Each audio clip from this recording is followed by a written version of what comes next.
नमस्कार। यहाँहरूलाई हार्दिक स्वागत छ। म आज एउटा छोटो भिडियो यहाँहरूको बिचमा लिएर आएको छु र आजको भिडियोमा मैले यहाँहरूलाई यो सर्टिफिकेटहरू हामी प्रमाणपत्रहरू बनाउँछौँ, त्यो प्रमाणपत्रहरू बनाउँदा धेरैजनाको प्रमाणपत्र एकैपटक कसरी बनाउने भन्ने विषयमा मैले यो छोटो जानकारी यहाँहरूको बिचमा लिएर आएको छु। सबभन्दा पहिलो कुरा चाहिँ हामीले एउटा डिजाइन चाहिँ तयार गर्नुपर्ने हुन्छ। एउटा डिजाइन यो फोटो फाइलको रूपमा मैले यहाँ डिजाइन गरेको छु। यो चाहिँ मैले फोटोसपमा डिजाइन गरेर त्यसपछि जेपीजी अर्थात् फोटो फाइल चाहिँ सेभ गरेर राखेको छु र यसलाई अब यसको लागि मानौँ धेरैजना 30-40 जना 50 जना 100 जनाको सर्टिफिकेट चाहिँ एउटै ढाँचामा नाम मात्रै अर्को बनाएर गर्नु छ भने यस्तो बेलामा हामी कसरी गर्न सकिन्छ सजिलोसँग भन्दा हामी सबभन्दा पहिलो कुरो यो एउटा डिजाइन बनाएर राख्नुपर्ने हुन्छ। यो डिजाइन बनाएर राखिसकेपछि हामीले अर्को मुख्य काम चाहिँ के गर्नुपर्ने हुन्छ भने जतिजनाको लागि सर्टिफिकेटहरू बनाउने हो यो सबै सर्टिफिकेटहरू चाहिँ के गर्नु पर्यो, एक्सलमा यहाँ चाहिँ डिटेल यसरी राख्नु पर्यो र यसरी राखिसकेपछि अब यहाँ हामीलाई जुन जुन चाहिएको छ, जस्तै अघिको यो सर्टिफिकेटमा यहाँ नाम ठेगाना चाहिएको छ, यहाँ कुन पोजिसन हो त्यो पोजिसन लेख्नु छ भनेपछि अब यो सबैजनाको एकैपटक गर्नको लागि हामी के गर्न सक्छौँ भने यही अनुसार यहाँ नाम, स्कुलको नाम, ठेगाना, त्यसपछि गएर पोजिसन सहित हामीले यहाँ राख्नुपर्ने हुन्छ। अनि यसरी यति राखिसकेपछि अब यसलाई हामीले के गर्नु पर्यो भने यो एक्सलको फाइललाई सेभ गरेर राख्ने र अनि एउटा वर्डको फाइल हामीले नयाँ खोल्ने र वर्डको फाइल खोलिसकेपछि यो सर्टिफिकेटलाई हामीले ल्यान्डस्केपमा राख्छौँ।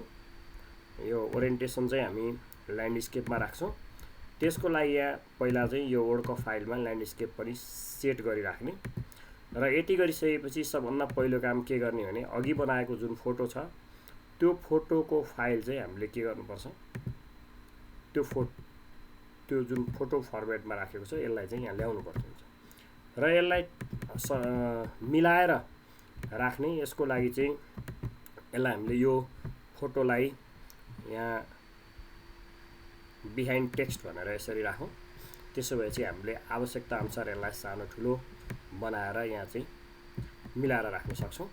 अब यति भए चाहिँ हामी यो माथि चाहिँ टाइप गर्न मिल्ने भयो, यो माइक्रोसफ्ट वर्डमै गर्ने हो र यसलाई के गर्नु पर्यो भने सबभन्दा पहिला चाहिँ अब हामीले यसलाई चाहिँ अब यहाँ टाइप गर्दै लैजानु पर्यो। यो ब्याकमा हुन्छ, ठिक छ, केही फरक परेन। अनि त्यसपछि यसलाई अब अलिकति पर लैजाउँ, ट्याप गरेर अलि तल लैजाउँ। हामीले नाम यहाँनिर लेख्नु छ। त्यसपछि नाम यहाँ लेखिसकेपछि अब हामीले विद्यालयको नाम र ठेगाना यहाँ लेख्नु छ। यहाँ विद्यालयको नाम र ठेगाना लेख्नुपर्ने छ। अनि त्यसपछि गएर हामीले के गर्नुपर्ने छ भने यो ठाउँमा चाहिँ हामीले प्रथम द्वितीय के हो यो पोजिसन लेख्नु छ। अब यसलाई पहिला चाहिँ हामी यसको फन्टहरू मिलाइराखौँ। अब जस्तो मैले चाहिँ यहाँ फन्टहरू मिलाउँ पहिला, त्यही गरेँ। अब यसलाई पोजिसनहरू सबै मिलाउँदै राखौँ, कहाँनिर लेख्ने हो त्यो अनुसार। अब यसलाई मैले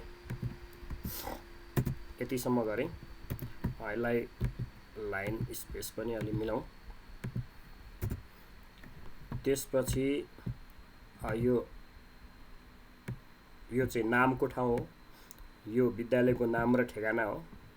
अब त्यसपछि फेरि यहाँ तलको यो प्रथम द्वितीय तृतीय भन्नेलाई चाहिँ अलिकति यहाँ फन्टको साइज अलिअलि बढाएर यसलाई ठिक्क लाइनमा लैजाउँ। ल, यो ठाउँ हो।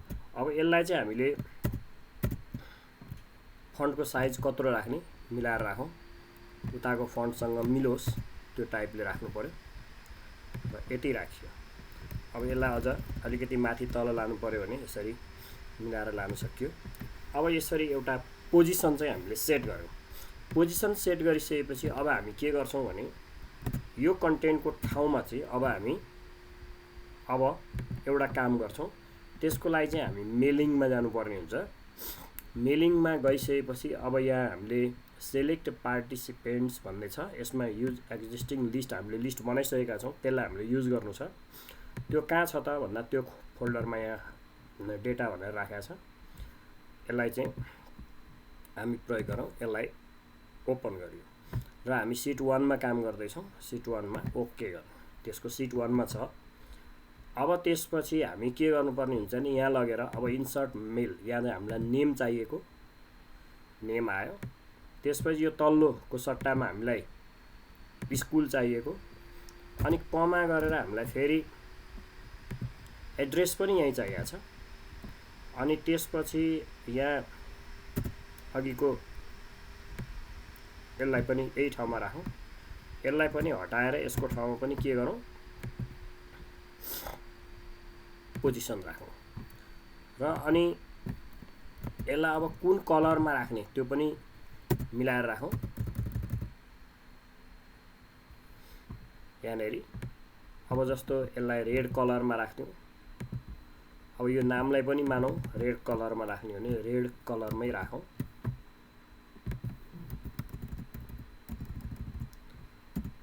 यति गरौँ, यति गरियो। अब यसलाई बोल्ड गर्ने हो भने बोल्ड पनि गरिराखौँ यो टेक्स्टलाई, यसलाई पनि बोल्ड गर्ने हो भने बोल्ड गरौँ,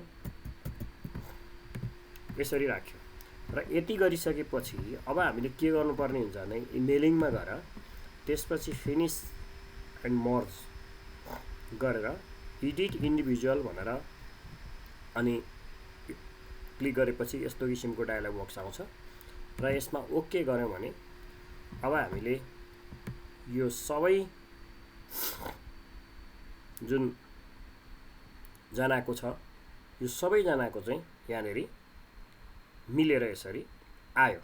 अब यसमा यहाँनेरि हेर्दाखेरि अलिकति यो नामहरू अलि ठिक लागेन, अथवा यो तृतीय भन्ने पनि अलिकति मिलेन भन्ने लाग्यो भने अहिले यसलाई सेभ नगर्नुहोस्, यो एउटा पछिल्लो जेनेरेट भएको फाइललाई चाहिँ क्लोज गर्नुहोस् र त्यसपछि यहाँ फेरि जानुहोस् र यहाँ गएर अब यसलाई अलिकति हामी पर जानुपर्ने पनि भयो, अलिकति तल पनि लानुपर्ने भयो, माथिल्लोमा बसेर अलिकति उसको साइज, फन्टको साइज बढाइदिनु हो भने यहाँ आउँछ। र यति भएपछि अब यहाँ सबै मिलेको छ। त्यसपछि यसलाई पनि अलिकति चाहिँ पर लानु पर्ला जस्तो लाग्यो भने यहाँले अलिकति पर लैदिनुहोस्। त्यसपछि यति भएपछि अब फेरि यसलाई मेलिङमा गएर अनि फिनिस गरेर इन्डिभिजुअल गरिदिनुहोस्। त्यसपछि यहाँहरूको यो चाहिँ मिल्न जान्छ।